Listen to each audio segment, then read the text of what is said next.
About 15 years ago, I was at a martial arts seminar in Virginia that Manaka Sensei was teaching. After the seminar, the host kindly invited us back to his house for a small party, barbecue, and a get-together.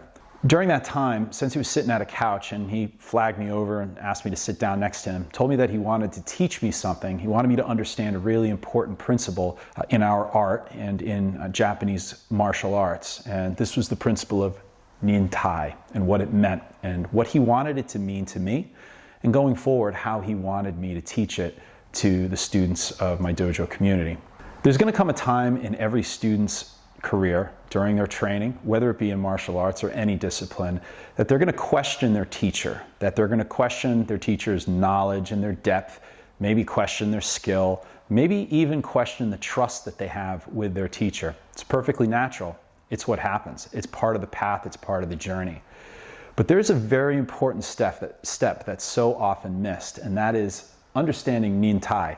Sensei explained that when that happens, as a student, you need to take the responsibility to recognize this lack of trust, this discouragement that you might be having, maybe this questioning of your instructor's skill, and you have to take a step back. You have to revisit the point in which you started, the point in which you began the path of your discipline. And you have to look at your instructor through those eyes, through that lens that you had at that time. What was it that you saw in that teacher, in that art, in the craft that you wanted? What did your teacher possess? What message did they have that truly and deeply resonated with you?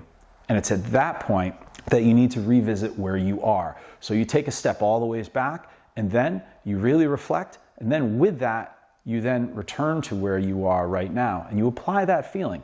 Does it still fit? Does it still suit? Sensei explained that if you have the capacity to do this, if you're capable of doing that, that means you've gone past your ego. That means you've truly put your ego aside to be able to do the internal work that's necessary, to recognize the natural discomforts and the challenges that come with growth in any discipline. And if you're able to go back and you're able to revisit those feelings, those opportunities that you saw, the inspiration that you had, the motivation that was given to you, and all the new things that were brought into your world through the beginning of this path with that instructor, well, then what happens is that's where the step to the next level occurs, and you're able to see a whole new horizon of opportunity with that instructor. When I say with that instructor, he explained that it's not going to be the same. You see, you've already gone through those basics. You've already gone through the orientation. You've already learned so many new things. And it's expected that you hit these challenges when you're already closing in on a point of mastery. You're closing in on a point of disconnecting with the teacher. It's very, very natural. But it's at that point that you need to take that step back. You need to not follow blindly. Instead, you need to follow responsibly.